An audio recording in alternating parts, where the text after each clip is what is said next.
Hello, hello. Yo, yo, what's going on? How are you doing, mate? I'm doing good. How are you? Doing well. Awesome. All right. I am just getting my last couple things organized here. We can close that. I can close that.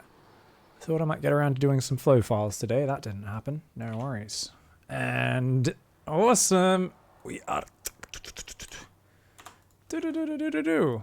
All right, good to go, mate. So, how has ladder been treating you? I guess we can start with the MMR. It shouldn't really be the most important thing, but has it changed at all in the last couple of weeks? It has. I hit D3 finally. That was a huge moment for me. Super excited. Oh shit, The yeah. MMR's kind of gone back down. We're back down in plat. It's been a little bit rough, but I'm hanging in there. It's ups and downs. We're always, it's that 400 or 500 MMR range for all of us, right? A new peak is not undermined by us dropping back down a bit. Everything shifts, right? Meta, so on. But awesome to hit a new high, mate. So, here in your document, we've got 7th. The August. That's today's one there. About 3,100 at the moment. Yep. Awesome, fantastic, cool, man. Ooh, man. So, sorry, I'm the party leader, aren't I? Let me make Yeah. you the party leader. Also, Yep. chat saying that I'm really loud. Yeah, you are. I just checked it. I was like, oh, I should check the levels as well, and I just saw it was all red, and I was like, oh my god, I'm sorry, guys. Can you test 1 2 3 for me? 1 1 1 2 3. How's that? That's good. Do it again. 1 1 1 2 3. Now excited, like you're really excited to get to 3. 1 1 1 2 3. Perfect. It's all perfect. It's all perfect. I just wanted to check the range a little bit. We barely got a bit too loud on the very end of the excitement, but it's almost perfect. So that should be great. Sorry, chat. Yeah, for whatever reason, audio volumes have changed recently, but it's all good.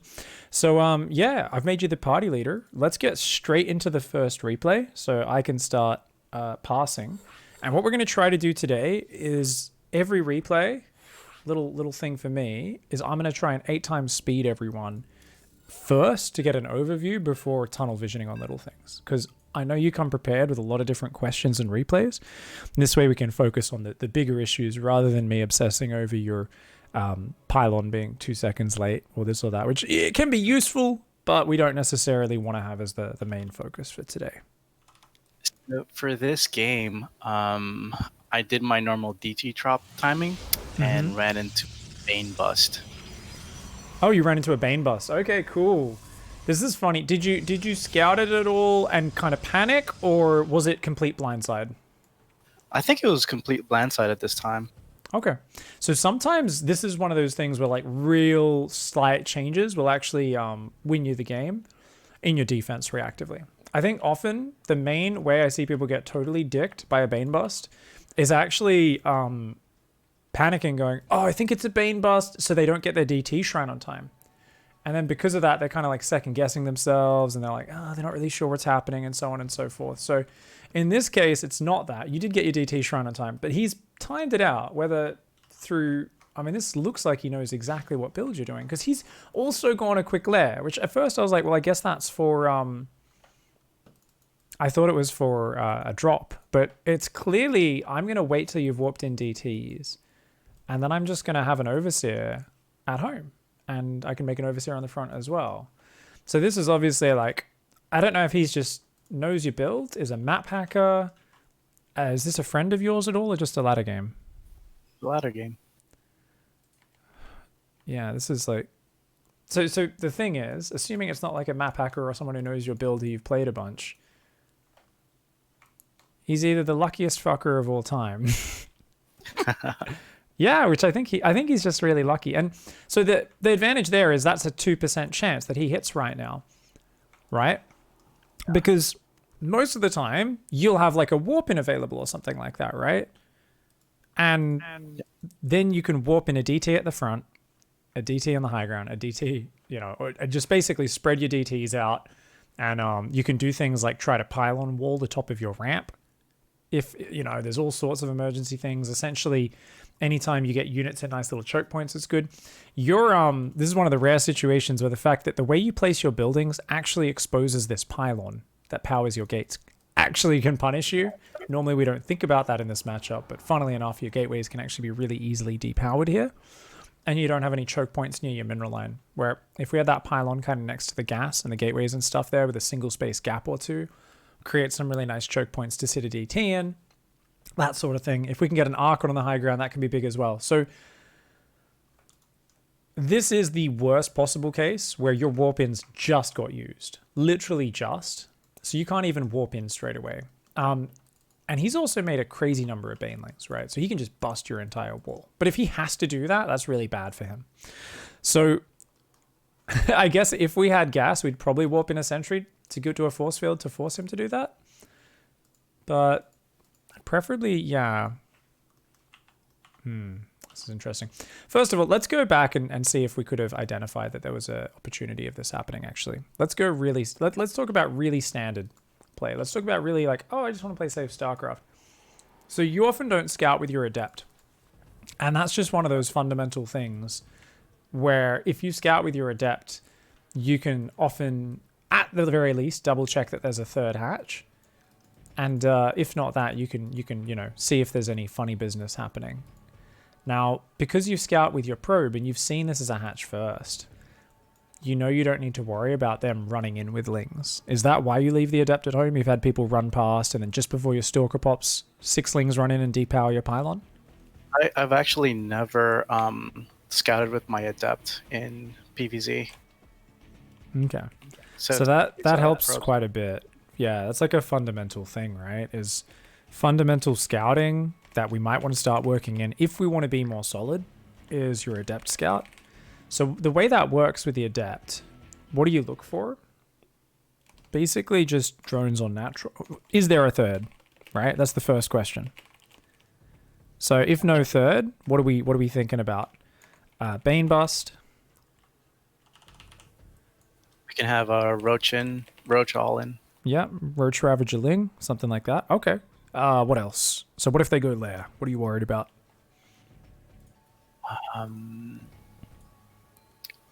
It's 2 main options not sure. that Zerg can get to really quickly. So one is muters. If they go 2 base lair. Can you guess what the other one is? Is it lurkers? Nydus. It's a butthole screeching in the corner of your base and a bunch of queens and roaches and whatever else popping out. Technically, someone could go like Swarm Host Nydus or something like that. We're not even going to think about that because 2 base Swarm Host Nydus is going to hit later. It's a very special scenario that you don't really need to know about until it hits. And then it's just about reacting to it, you know, and there is a way to do that. But we don't need to focus on it. If we start running into it on the ladder all the time, we can talk about it and come up with a plan for it. For now, it's not worth it because it's such a special situation. So muters, Nydus. Okay, so like kind of more, you know, aggressive stuff. Definitely things, you know, we'd love to get like a scout and see what's up specifically. But in general, is there a third? So that's one thing. Are they droning? So, Ravager Ling, Bane Bust, doesn't matter if they don't have a third base because are they droning their natural? If no, then that's when it means Bane Bust or Ravager Ling. Or even a Ling Flood, right? I guess Ling Flood is also got to be there. That's the fastest one that can even hit us. So basically, if we come in, normally you chrono that adept out. I think she pops about 220 normally. I don't know. Maybe this adept seems a little late. I'm not very good with remembering my timings, but she seems quite late. Let's double check your opening just very quickly. Sure. I'm not very good at memorizing game timers, so don't take me at my word here. That pylon's super late, I think. Let's go right back. So I think you didn't send your probe down fast enough. On this map, it's quite far. Let's see, actually. Wow, it looks like you sent it down real early. Why does that pylon not go down? What's going on? Does it? No, yeah. It's not too late. It's like a second late, you know? Oh, actually, you had another probe queued up. That's why. Oh. That's why. Yeah, you queued your 15th. Wait, isn't that normal? Now I'm getting I'm confusing myself. This is so funny. It's been so long since I actually checked the normal timing of a pylon. No, yeah. You look at this. You should be putting the pylon down. Wait. Oh, no. You queue up the probe after it. Never mind. That's fine. You did it correctly. Okay, pylon's only about 2 seconds late. Not a big deal. Now you hang around down here, and you're going to go gate and then gate scout. Gate starts 42 seconds. Totally fine. Totally normal. That's cool. Then we're going to go gas. We're going to chrono. All right, this looks totally normal. Let's just check. 20... Nexus. Oh, we queue up an extra probe. Okay, so that's going to delay the cybercore by like just a couple seconds. And then we got 150 minerals. Took an extra second there to get the cybercore down. So it was one extra probe queued up a bit ahead of time. We're meant to go Nexus 20, cybercore 20, then gas. Then probe production. So it's Nexus, core, probe, gas, probe, pylon, and obviously non-stop probing from then on. So, I mean, I guess a way to think of that is it is non-stop probing from after the core goes down, but it's just you add one, build the gas, queue the second one, add the pylon, and then it works out. This was not massively late for you, but this was just a very slight delay. And then we see your core's done, and there's a few seconds delay here before that adept starts as well. These little seconds do add up. They're not the end of the world. It's just, okay, yeah, opening could have been a little tighter. But let's say we chrono that across, all right? The whole point is you're going across, I think I might have talked about this with you. When does Ling Speed finish? Top of your head. Oh, gosh. 2, 3 something? So 3:30 is when Ling Speed finishes off a hatch first.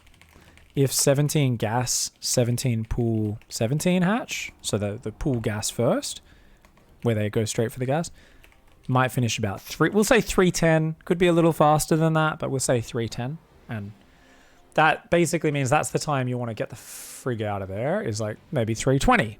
You know, basically you might do one last shade at about this point where you shade in, look at their natural. And the thing is, there are people who don't macro that well, but generally you've already seen, oh, there's no third. So, okay, we might come up with some sort of reaction against that. But if you then shade in as well here, and you see, wait a second, there should be at least like, what, 8 or 10 workers on this natural. There's only a handful. Oh, okay. There's something cheeky happening, right? So this is something that can help confirm things. And if you want to work this in, it can be nice. It definitely allows you. Often you come out, you shade that first adept across, and you just see a shitload of lings coming across the map. And you're like, okay, you like recall and you wall off and, you know, you see the ling flood coming. So it'll give you a lot more safety against a ling flood. Potentially, for you at the moment though, you might actually be safer simply because, well, you're already in the wall and you've got your nice quick wall off. So by default, you're kind of safe against ling floods, even though you don't see them coming as long as you react quickly. But this is something we can work in. Now, is this something you need to do every game? No. Is this something we can get away with still skipping? Yeah, I've seen you play. I've seen your APM. I've seen your mechanics. You're a good player. You're not the fastest player in the world. It's purely up to you. And if you're like, I like the Adept Scout, I want to get better at this Adept Scout, I enjoy checking for the third, checking the drone count. If you like that, that's cool. Let's imagine we don't do it. Let's imagine we're just doing our normal build. Let's talk about all those details of an emergency hold, okay? So, let's talk about it. All right. You know what's really funny? Actually, let's go to his camera. Check this out. He runs the Overlord in. Looking at his camera. Okay. So a funny thing is you can actually see when warp-ins happen on the gateway graphic, I'm pretty sure. Something I never thought about, just a funny little thing here, right? So as you start warping in these DTs, if he has vision of your gateways, he can see when they warp in. So if we look at your gateways in your main, they're going to warp in a moment. I just want to see how obvious that graphic is. I'm curious. DTs are going to hit that production tab. It's pretty faint. And then we're going to see that fourth DT here. Let's check that again. Is there even a noticeable thing? So look at this gateway at the nat. Yeah, look at these gateways. It's just a little line of energy above it. Oh no, is that just... Yeah. Actually, that always happens, even not when they're warping in. No, I don't think there's anything. I don't know. There's kind of like a little bit of a swirl, I think. Yeah, it's not very noticeable. Maybe it's more noticeable in the regular skin. I feel like there was a graphic above a warp gate when it warps in. Anyways, I was wondering if he was being super pro, waiting to see your warp gate do a graphic so he knows you've warped in on the other side of the map and then went in because it was timed so perfectly. It's kind of funny. But what about just more safe standard D, right? So what is this? Stalker needs to be further back in the wall, right? So not as much surface area. She gets 4 or 5 Zerglings hitting her at a time. I don't know if Stalkers are girls or guys, by the way. I guess they're robots, but whatever. I'm going to call her a girl.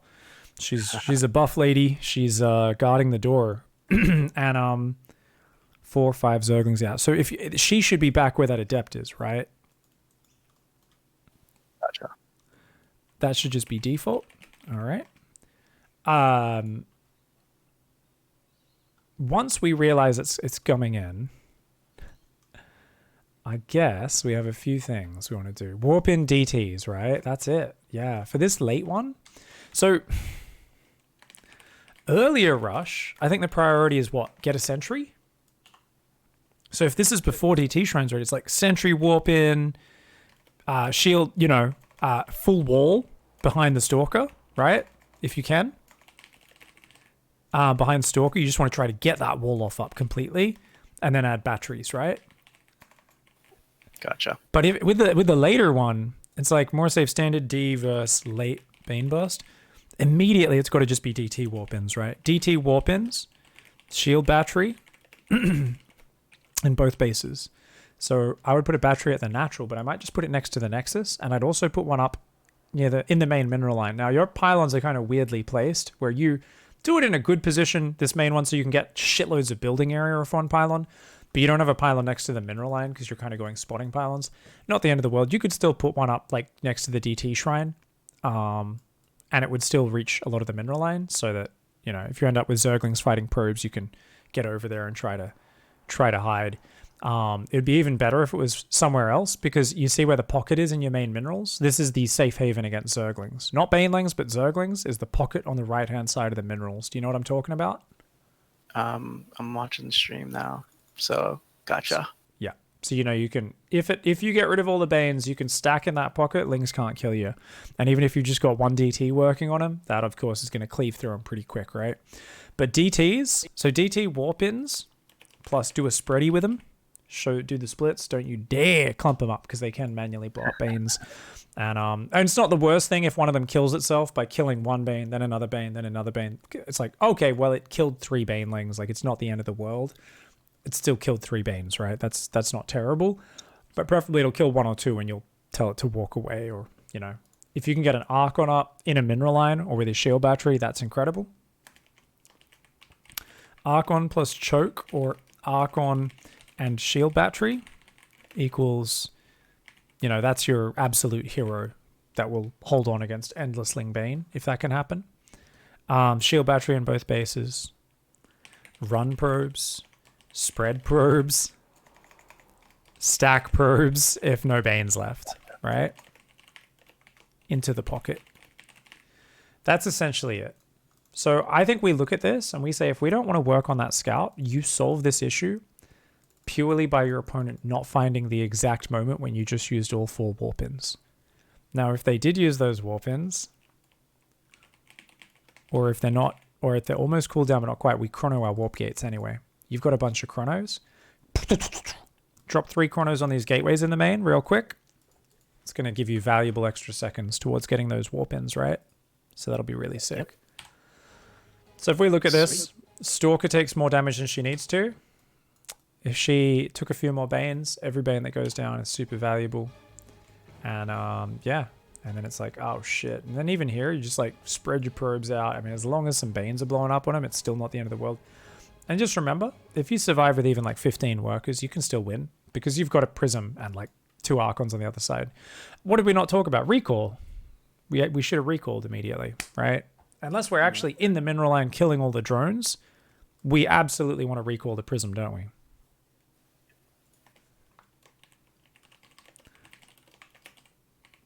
cool. And especially if you get like an Archon or two with a Prism, Ling Bane can't kill that. You can kill a billion Zerglings and Banelings with two Archons and a Prism. So I think you'd be good. Awesome. So we're trying to run the probes. See, we're warping DTs before this gets depowered. Come on. He's not hitting the pylon. He's giving us time. And we're dead. It's fine. So you obviously try to win on the other side of the map at the same moment. If we just warped in one round of DTs here. Oh, wait, you're warping in on the Prism. Oh, that's cute.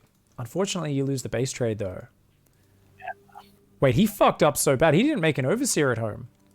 Oh, he does now, but you have enough DTs to actually beat that. Okay, now you recall. Ah, okay. This is cool. So you did some good thinking here on the fly. Just, yeah, needed to either recall quicker or commit to that fight, warp in DTs to defend, and then, you know, try to win that base trade or whatever. Would have been kind of cool if you managed to warp in those DTs, committed down the ramp, overwhelm the Lings, the Queen, the drones. So you do some hot pickups of the DTs as they get low. Maybe you morph 2 low hit point ones into an Archon mid-fight. You barely win, break this base, and you like recall home when your Nexus is in the red, and you're like, I've won the base trade, right? Because, you know, you keep your buildings alive. He doesn't have any hatcheries, and you barely win through the power of a Prism and a bunch of DTs. But that is a pretty extreme example. And like we said, he hit the perfect timing. So that is a low percentage. And one of the best things we can learn as a StarCraft player is you look at something, you go, oh, he hit at the exact worst moment. That's never going to happen. It's almost never going to happen. I'm okay with that. Let's memorize what I do.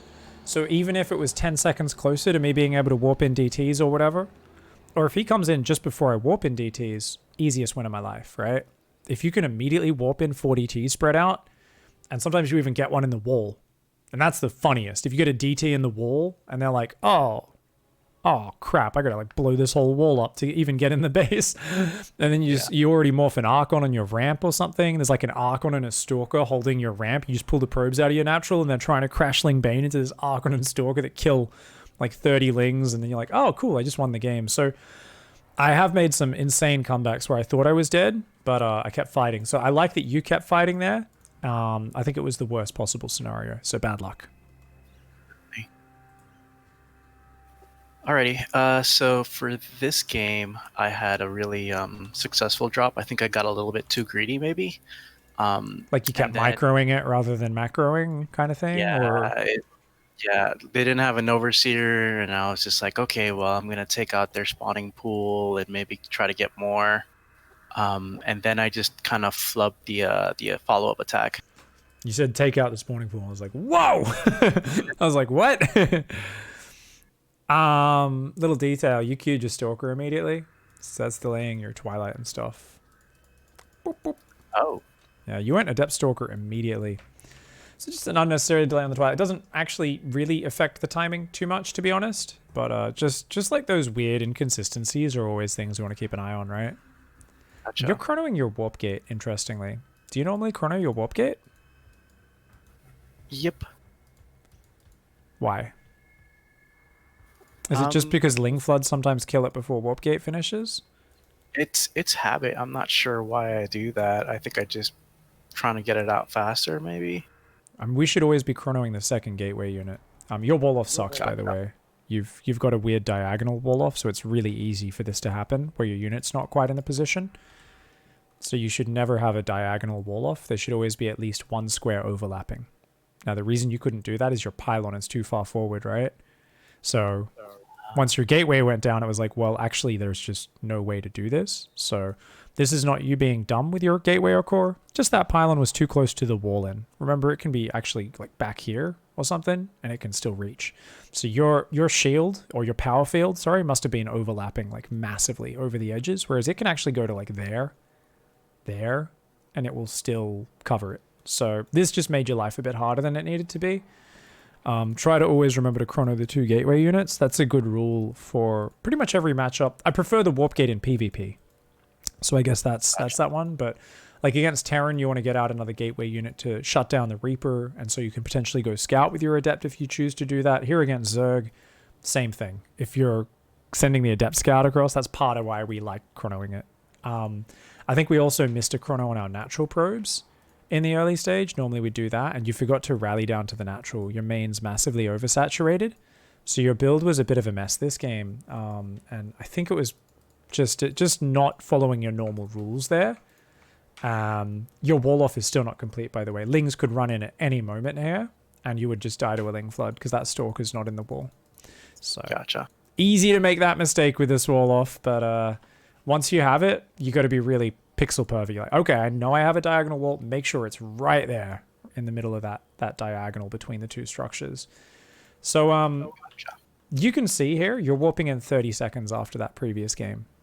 So, I mean, it goes to show that sometimes people are ready and sometimes they're not, right? That last game, he had the best counter to your build. You executed really tight and he effed you up. This time, you're way worse at executing the opening. There was a little pressure, right? The Zerglings and stuff, but it was all kind of things that were just your own fault with your execution, right? So you were a little bit slower on all that stuff for no real good reason, and yet he's just not prepared for this at all. And I even get the lair, like that's sick, really well done. So you seem to change the follow up here because if you killed his main, you're not going for the third base. But even before you committed with the DTs and knew this, you were already building a Templar Archives and charge really fast. What's your normal follow up? What's the next step here once you warp in the DTs? So once the DTs are warped in, I am actually supposed to go and throw down my Nexus as soon as they're done. I'll take that back. Sorry.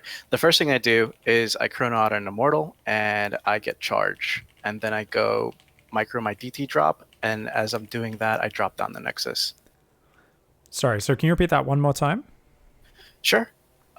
So right as I warp in my DTs and I'm sending them in. Yep. I go for an Immortal and I chrono the chrono charge, and then I drop my Nexus. All right. What do you think about getting an Observer first so you can see what's going on and then the Immortal? That would be very smart, I believe. Observer into Immortal. Because that way you can see if there's mass roach coming across the map. Otherwise you're just so blind that your prism kind of needs to see everything. And it's just easier with an Observer to get it in there and get some more safety. It's such a small adjustment. Yeah, I always go straight for the third, and then I go Observer into an Immortal. I go a Forge, a second Robo. Like, that's how I like to do it. The important thing is that we have a set order that we follow. I don't mind the quick charge. I like the quick charge. I think it's, it's nice. But yeah, we changed it for no reason here, and then we start rushing Storm. So this is half-baked, right? Things haven't even happened yet, and you were already going Templar Archives before you even went in with these DTs.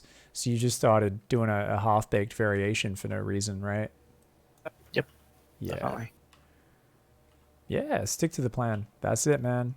For some reason we're going Templar. Do you think you were thinking about doing a 2-base all-in to follow this up? Or, like, what do you think the Templar Archives? Was that for Archons? Was it always for Storm?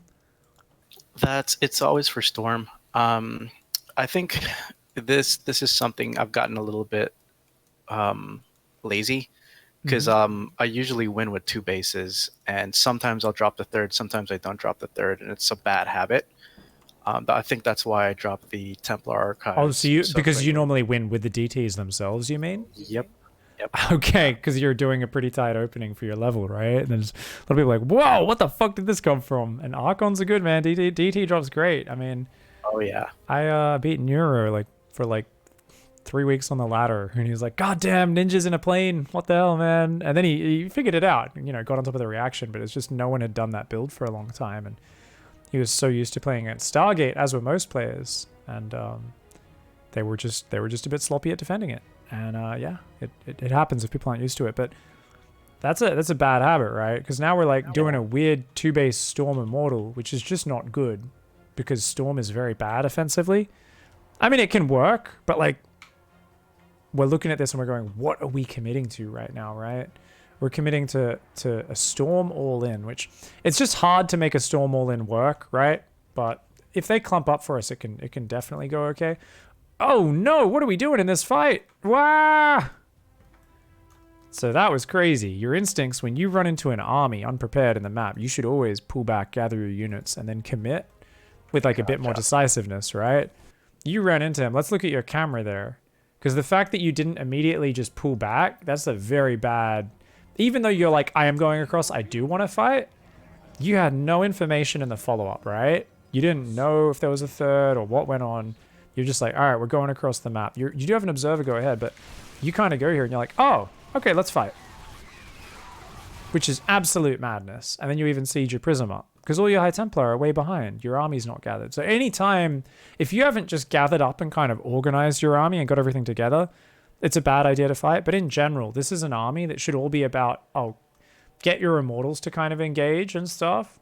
Have the High Templar just behind them. Like maybe they're all on a follow command on them if they're not on a control group of their own. Or in this case, they're all in one army group.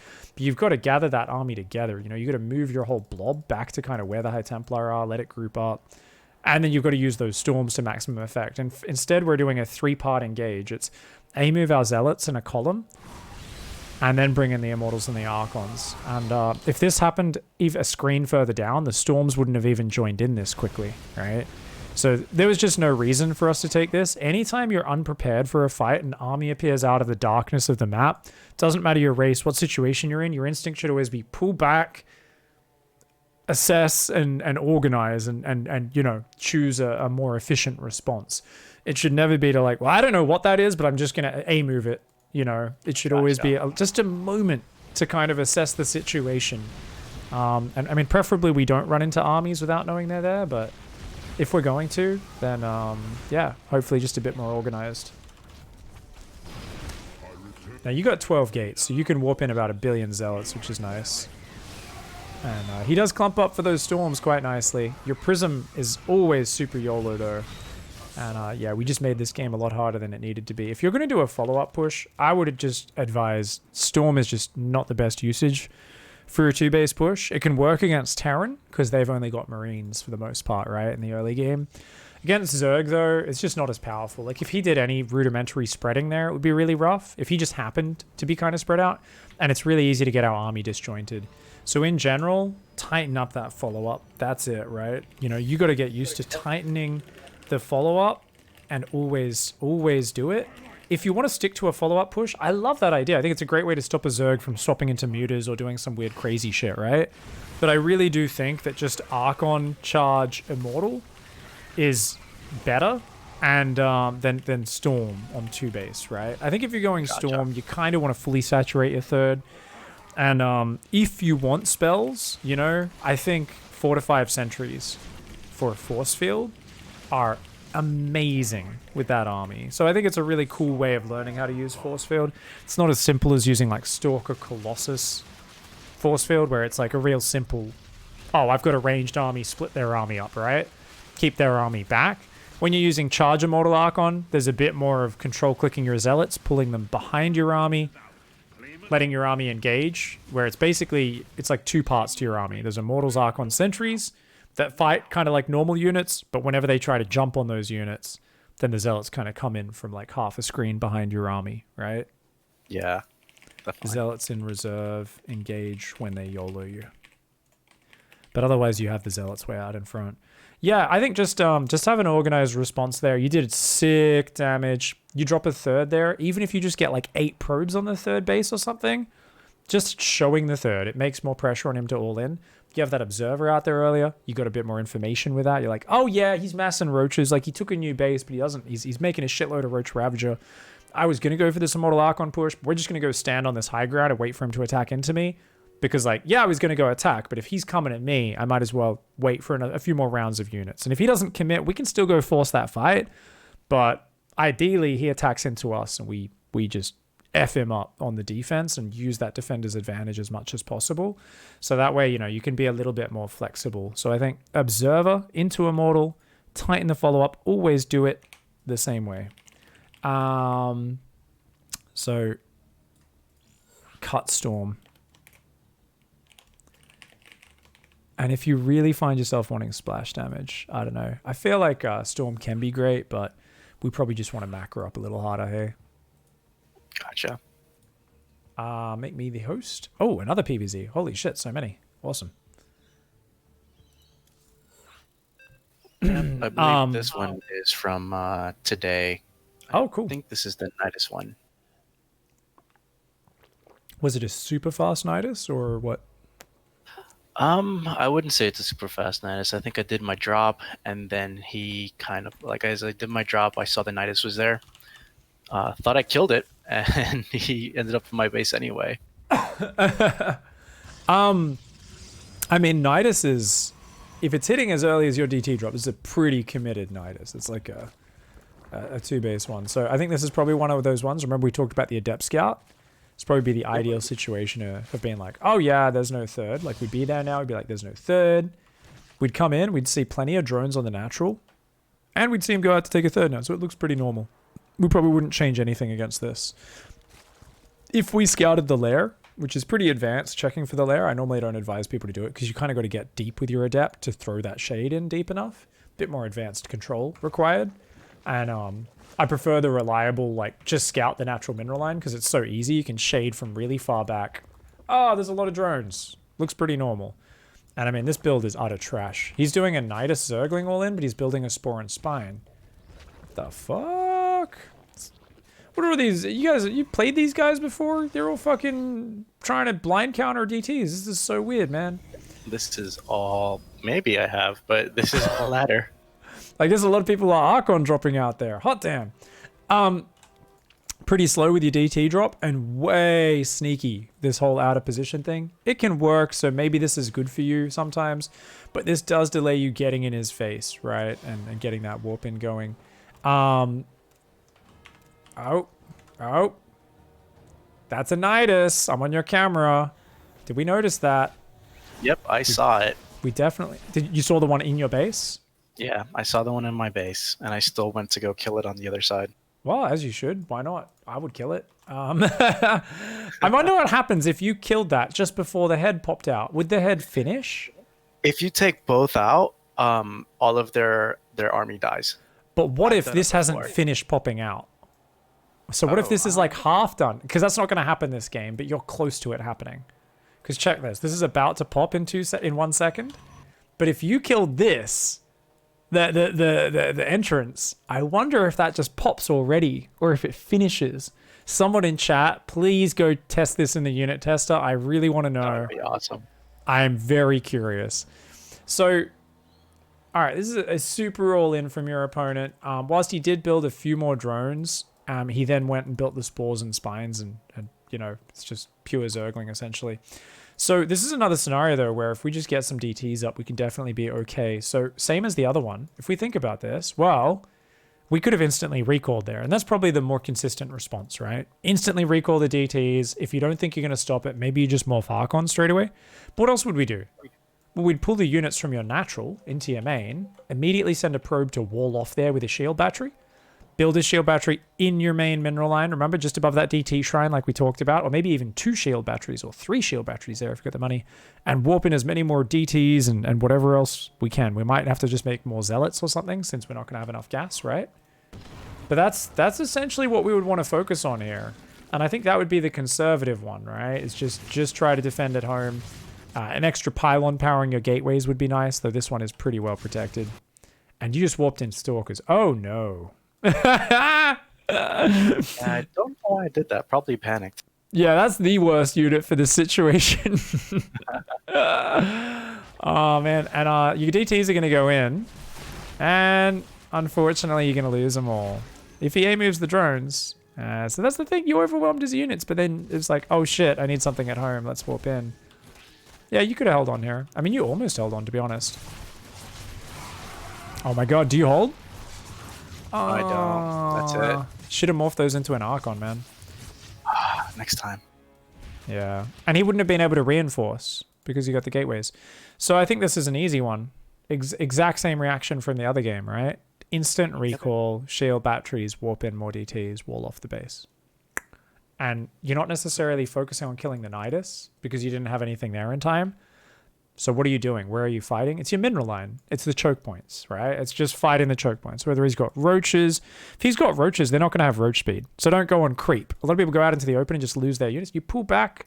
As long as your gateways don't all die, you're fine. And yeah, even if you have to give up your main mineral line temporarily, it's like as long as you just don't let all your shit get surrounded, DTs, few Zealots warp in, that Adept, that Stalker, those units are so powerful. in choke points, and probes are actually really good fighting units versus Zerglings. Because remember, you can lose your entire main mineral line fighting this. As long as you keep some Archons and DTs alive, like you're on equal probes, you can reprobe, right? Yeah, he can drone up pretty quick on 3-hatch, so it's not ideal. But if needed, if you got an Archon in this mineral line, 2 DTs and an Adept, doesn't seem like a lot against 60 Zerglings, but then you also can hold position probes, you can pull your probes in front of it and then A-move them, fight for a few seconds. Anytime you're in a choke point, it's just use the chokes. It's similar to when Zerglings get in your base and for Zerg versus Zerg players out there, where it's like, all of it is like, okay, Zerglings are the highest damage unit in the game. If you can just deny them surface area, same thing if someone's like charge load all inning you. It's like you hold position units in between the gas and the minerals, all right? You hold position a Zealot there. So if someone gets Lings in your mineral line, but you have a Zealot there on hold position, and they A-move, all the Lings will headbutt into that choke, ignoring your probes that are still mining, trying to kill that Zealot. Oh, awesome. So unless they actually go and stand on the probes and hold position or shift click them, you can do stuff like that, right? So if you got a single Zealot here on hold position, and he's trying to attack that pylon, all the Zerglings are just like going to be headbutting against this Zealot here. So anywhere you can create a little choke point or a hold position, same thing. So if you're ever just playing a normal macro game, and then Zerglings get in your natural, and you're like, fuck. If you got pylons near your bases, you actually just warp in a Zealot here. And you warp in a Zealot here. And if they don't micro, those units are just going to headbutt at those Zealots, trying to kill them while you get back to with your other units to clean it up. So using choke points really means that your opponent needs to micro well to actually get value out of their Zerglings. And yeah, I think instant recall, you would have been fine. Obviously, it's tempting to go for the Nydus, but I think if you focus on that D, you hold on just fine. Perfect. Hells yeah. All right, so for this one, we'll switch into some PvP. Awesome. You'd mentioned Foregate. Yep, so that's this one. So for some reason, I decided I was going to do the Proxy Robo, despite seeing that he was still on one base, and it kind of just went downhill from there. Proxy Robo beats Foregate if you do it well enough. I mean, depends where the Robo is exactly and stuff. So do you scout with your Proxy Robo, or is it blind? I do my initial scout and then see something weird's going on and panic responded with just saying, okay, I'm just going to go Proxy Robo now. You messed up your opening here quite bad. Check this out. So let's check. I think your pylon was perfectly timed. But past that, something weird happened. Whoa. Did we just move all those probes accidentally or something? Let's see. No, they're not doubling up, so we can see, a couple of lonely probes on those edge close patches. We go for that pylon. Pylon's very close to the ramp again, so this makes it really hard for you to wall off. So this does make things unnecessarily awkward again. Simple tip to fix that on all maps, like I said, just make sure the power field's not quite touching the edges. And even if it feels like it's like, oh, is that actually going to allow me to wall off? Trust me, this pylon can be like back here or something like. It can be much further back. But oh, you're on the mini screen. Oh, thank you, dude. Good job. So yeah, I was looking. You got it. That was an eye test. But your gate here is very late, and you didn't build probes this whole time. So there was about 10 seconds where you weren't building probes, weren't chronoing that, and your gateway is delayed by about 7 seconds from that previous game for no reason. Plus, our wall-offs are awkward. Our choke's going to be on this side, which means to get in and defend Prism Harass or Oracles, we've got to go around our own wall in. It's a little awkward. It's not the end of the world, but it's just a little bit troublesome in some scenarios. So, sloppy opening, definitely simple things we can fix. I don't mind you following that probe initially. You're like, okay, what are you up to, dickhead? Oh, okay, well his build is one of the worst things ever. You should immediately at this point know that there's some dumb shit happening. What's the tell here at his base?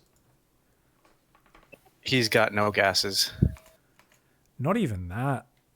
He's got 2 pylons. Why has he got 2 pylons in his wall? What the fuck is this? Yep. That's crazy. There's no reason you would ever want a second pylon. So you immediately know he's doing something weird. But yeah, then you see no gases, and you know you're... So you're talking about 4-gate Zealot. I think you're talking about... I think you're talking about 4-gate, like old school, just one base 4-gate. Right. Okay. Yeah. Easy. Just make your gate on time, make your core on time. Your core's super late. It should be about 20 seconds faster than that, I think. At least 15, 10, 15. That comes down to the gate being late. And then this probe, of course, should just mineral walk through if you're blocked like that. This is a really silly block by him. That shouldn't work. Gotcha. Yeah, and once you get in, you see no gas. I mean, that's a lot of people can still die to this, but I mean, this was obviously a lot of problems in terms of your opening. That's stuff that you should just tighten up. So what should we do? Mineral walk through with the scout. Fix opening. That's just standard. Once we see it though, what do you think your response should be off the top of your head? So you see no gas at, let's say you see no gas at this point, a minute 40. Let's say you're a little slow to realize because you just weren't looking at your probe. You're like, whoa! What do you think you should do from here? Start chronoing out units. Maybe stalkers if I have or zealots would be good in this case. Okay, so you're gonna chrono zealots. All right, so once we see it. So how many zealots? Or anything else? Is it how many? You said so. You're gonna start chronoing a zealot. So you're gonna chrono a zealot to start. Then what? Once we can get stalkers up, get stalkers. So chrono out stalkers and wall off maybe. Your supply blocked. You built your first zealot. You queue up 2 stalkers. Your supply blocked. So you've forgotten your second pylon. Now it's very easy to always remember your second pylon. The moment you're going, ooh, what is this? And your brain starts whirring, that is the first thing you will forget when you're getting cheesed in any matchup. PV, whatever, you will forget that second pylon.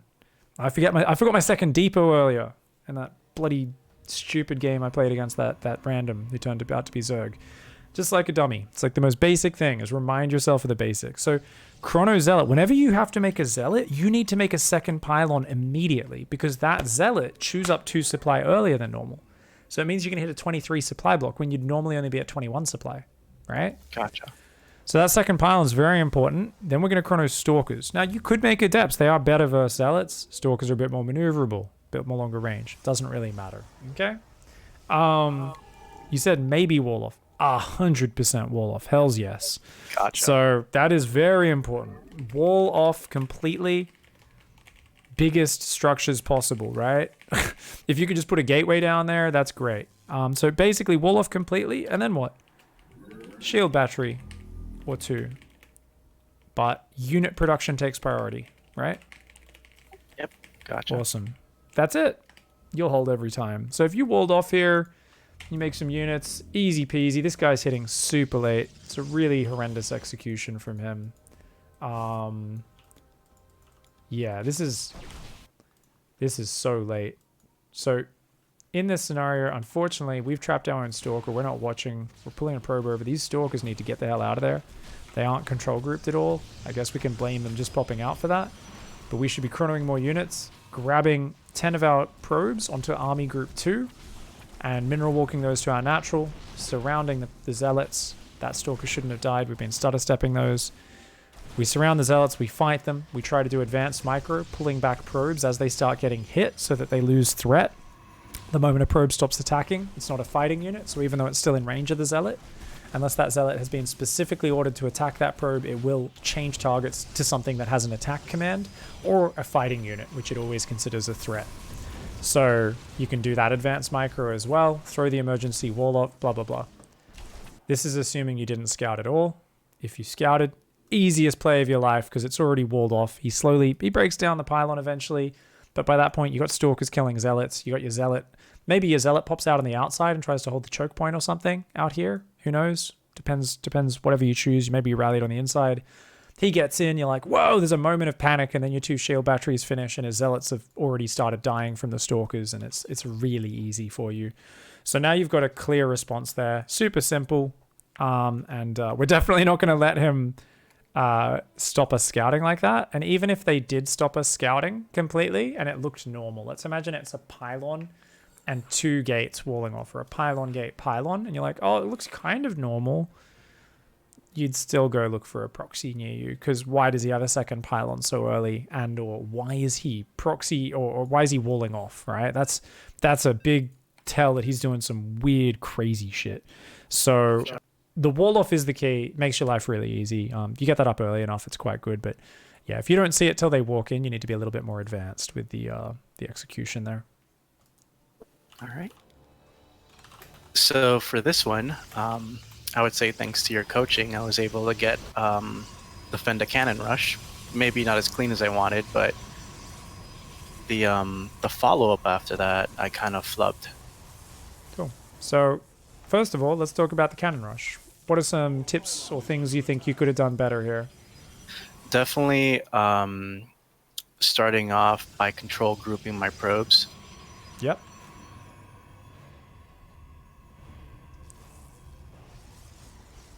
Yeah, control grouping my probes and maybe getting that second gate down on time. I don't think a second gate's very important. So Okay. because you're going to be starved for minerals, what's more important is, personally, I like to take the second gas to make sure I don't get gas stolen. That's pretty low priority for you, but it's keep building probes and build a second pylon and a cyber core. Because if you don't build that second pylon along with the Zealot, so it could be just chain those up. You're being cheesed. When you start the Zealot, you also start a second pylon. Maybe that is just a general rule for all scenarios, right? You're like, all cheese scenarios, start Zealot, also start second pylon, no matter what the build is, right? Yep. So second Zealot plus pylon would be nice. But what about your actual probe usage? That's the main thing. So you killed the first probe. You were all over this. Why are all these extra cannons getting up? There's always a mistake if you're letting them continue to get so many cannons. So let's go right back. Watch this again. It's a really good start to things, but show us and look for all the little things. So first of all, start with these probes on the low ground. Are they used correctly? Nope, they're not getting enough surface area. One of them's not attacking. Yeah. So they also, where is the dangerous area on this pylon? It's above the pylon. That's where we should have at least one probe on that side, because otherwise it's very easy for him to run in with a probe, gateway cannon or something like that. He can wall things in. This is the danger side. Technically, could do a cannon there and then a gate and then like another few buildings, but back here is the real danger area, so we should be on that, right? Now, not having any probes makes this way harder than it needs to be on a control group, that is. But yeah, you pull a few probes, that's all good. Now, you overall prioritize things reasonably well. Besides, once again, you pull 2 more probes and you just click them on the pylon. You need to shift-click them here and then shift-clicked on the pylon, right? To make sure they come to that right side. Or, when you look down here and realize, box these probes and go move there, then attack the pylon. But at this point, we should always have a probe following their probe. And if we've already killed one, well, hell, this probe is the only thing that stands between us and a chill time. So we should probably be working to cut it off and, attack it with other probes as well when we get the opportunity.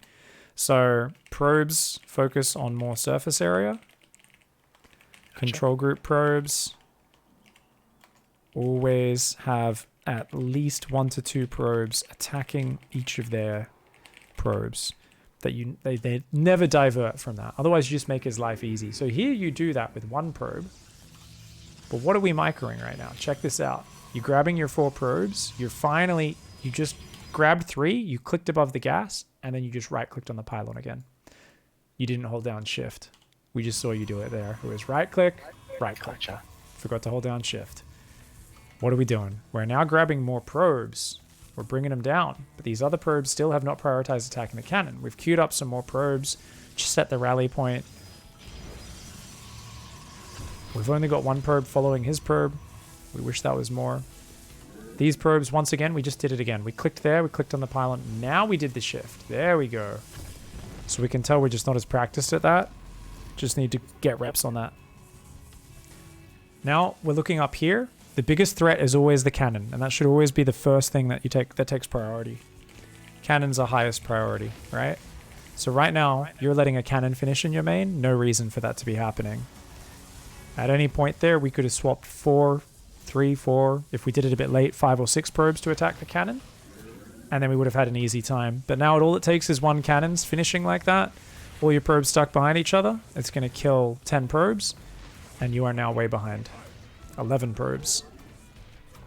Luckily, his transition is, I know Flo was in chat earlier, even worse than Florencio's.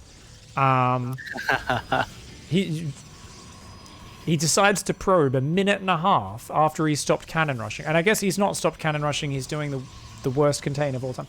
So this is the great thing about getting cannon rushed when you're not playing GM cannon rushes, is their follow-ups are so bad consistently. If he chronoed probes at some point, he could still be doing this next layer of cannon contain off 22 probes right now with gas mining and a cybercore on the way. This is a very sloppy follow-up from your opponent. So he's giving you a chance to get back in the game, but all we need to look at is you having a good start to the hold and then losing 11 workers, and we know where the area is to focus on improvement, right? At this point, we are behind. He's got a Nexus finishing and is still up in workers, and he's got a cannon contain. So I don't think there's much we can look at from here other than the fact that we fell way behind from that cannon. So it's just focus on the basics of the cannon defense.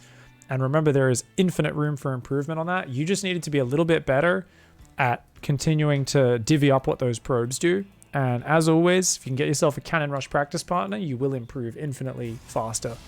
Because the more reps you get, the quicker you get at just positioning those probes around, getting used to shift clicking them, and you'll have a good time. From here, really hard to win this game. I mean, arguably, you should have got a Robo really fast, Chrono to Prism, and just tried to get in his main base and do like a 4-gate. And that probably would have won the game, because he's got nothing here. So you see a cannon contain, or you're in a desperate situation because you know you're kind of contained and you took a lot of damage. Probably a 3-gate Warp Prism is one of the better from behind moves, I would say. 3-gate Prism all in as a backup if shit goes bad, if we take a lot of damage. Awesome. Yeah, you almost held that. If you just swapped the probes from attacking the pylon onto attacking the cannon, that would have been really easy. Do you find you naturally recognize the difference between the two? Because I have talked to some players and they don't even notice the difference, but they do actually look quite different. Are you familiar with that? I am not. Okay. Check it. So you can see it visually, and you may need to fiddle with your graphics settings a little bit, but it's pretty straightforward. You just need to look at them and you will learn to recognize the difference. So here we go. Check it out. This one has an eye. The cannon has an eye. That one starts to grow an eye. It just looks different. I don't even know how to describe it. This one's kind of darker, I guess. The cannon? I don't know, man. I can tell that's a cannon, though. It looks a lot more round at this point. Where's the pile? I don't know. What? I don't know how to describe it. Just stare at them a bunch, and you should be able to tell the difference. I immediately know which one is which. I think you should be able to recognize it pretty quickly. Like, that's a pylon. I just know, man. That's also a pylon. Yeah. It just looks different. There is a visual difference to the two, as you can see here. But get used to it on your own graphic settings, and you can kind of just tell. You can kind of see the shape of a pylon within it. You can kind of see the shape of a cannon kind of above it almost, and even though it finishes on the ground. I don't know. But yeah, you should always prioritize the cannons.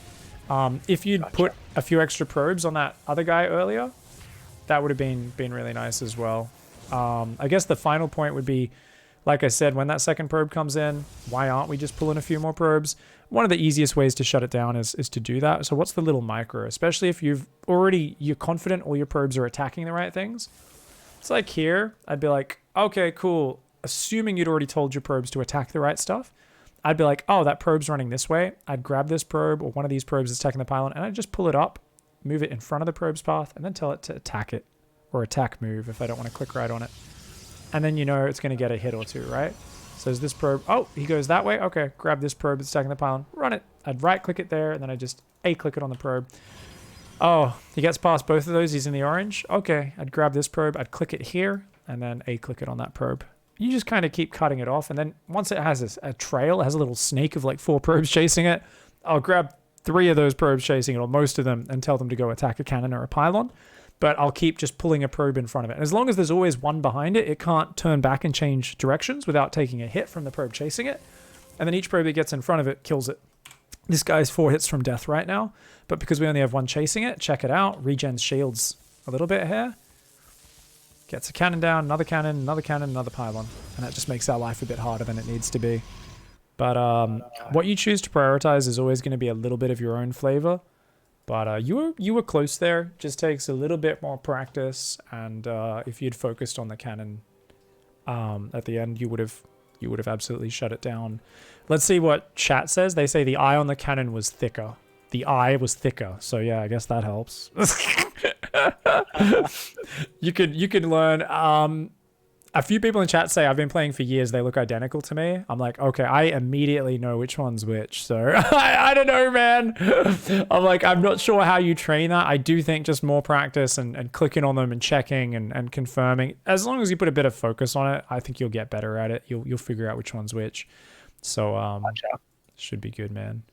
I have made the mistake probably once or twice in a hectic situation where I'm like, oh, I thought that was a cannon. It's actually a pylon, or vice versa. But normally it's all good. When did we start the call, mate? Oh, exactly 1 hour ago. Okay, 1 hour and a minute ago. Perfect. What was there?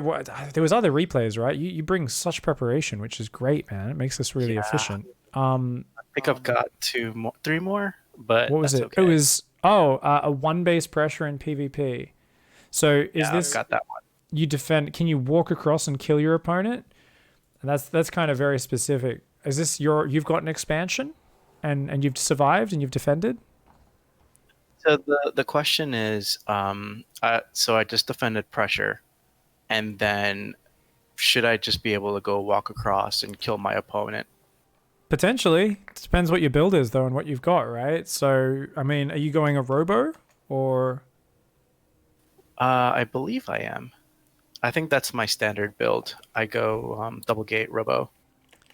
So maybe you can do something like, 3 to 4 sentries, or 2 to, if you want to use force fields, or pure stalker, immortal, sentry, prism. So it's 1 immortal, 1 prism, and then you've got a nice little army, right? And you could, plus add up to 4 gates as moving out, right? Or you could even go up to 6 gates, up to 4 to 6 gates. And go kill him. That's definitely an option. And you could even, I personally am not the biggest fan of overcommitting to it. Like, I'll go do that, but I'm macroing behind it because I'm like, battery overcharge and stuff. Like, I just want to go over there, and if they build a shitload of batteries and they're ready, I won't do that much. That's fine. Maybe shave off some units with force fields and then pick up in the main. But that's advanced. That's high level stuff. So I would advise you to just go, just freaking kill them, commit hard to it, trap their units with force fields if you can, focus stuff down. Sure. I think that's a pretty good way of doing it if you've got a robo. Just make sure you define that timing attack and refine it, right? Just because we're ahead doesn't mean we can win by just throwing some shit at the wall and hoping it sticks, right? We've still got to have a plan and have something that we do a few times before we actually get good at it. And it's totally fine to do it, fuck it up, throw a game where you were ahead, as long as you, I got to do that and that. I forgot the warp prism. All right. I was only on 2 gates, so I couldn't, okay. Or, whatever the case is. My warp prism was massively delayed because I was supply blocked twice. Okay. I could have hit a minute and a half earlier and actually used the advantage, but it kind of slipped away because of that. Sure. Yeah. Oh, when's it safe to take a second in PvP? Ha! We're going to save that for another week. That's for sure. That's like asking for an essay right there. Yeah. The last question about that, I'm like, nope, we can't answer that. Honestly, it's just have a build, and I always try to be aggressive. So even if I do an expand build in PvP, it'll be something like where I just keep building gateway units, right? I'll do like a hallucination. I'll get a sentry with one of my first 2 units. I'll go for a nexus after my second or my third and 4th gateway units. So first or second pair of gateway units, squeeze a nexus in. And then I just do like a proxy gate on their side of the map. So it's like I'm expanding and building some probes, but then I'm still just fucking attacking you with a bunch of stalkers and sentries like really early, because it's just easier if you have a sharp attack to be safe against all-ins because you're building towards your own attack, and you're also punishing people who are too greedy. So trying to play a very sitting back defensive, purely reactive game in PvP, it's not the wisest idea because it's incredibly hard. So it's always good to have some sort of sharp pressure you're heading towards. So even if you go for a quick expand by default, it's have a set build, have 1 or 2 set pieces of scouting in the early game and turn it into a quick attack. Don't be like, cool, I got the expansion up. Now I'm going Twilight and a Forge and a Templar Archives, and now I'm going to get the gases on my natural, and now I'll go up to 8 gates. It's like, no. Like, you survived the early stage, go push them with like a Prism and an Immortal and a bunch of Sentry Stalker or whatever units you have, right? You know, anytime you turn it into a sharper attack, it's just going to make sure you don't let the game slip by you and you don't let opportunities slip past. And I think being proactive in the matchup, grabbing the game by the reins and being the one who kind of punishes their opponent, you can still learn to understand the matchup a lot better, what's good versus what, all that sort of stuff. But you're actually going to be taking advantage of some of the chances as opposed to sitting back and just letting your opponent kill you with a whole variety of different things that surprise you. Gotcha. Cool, man. Aggression. Sorry, what was that? Oh, I was saying thank you for your time. Very much appreciate you. No worries, man. Just cut off, that was all. Thanks a lot, mate.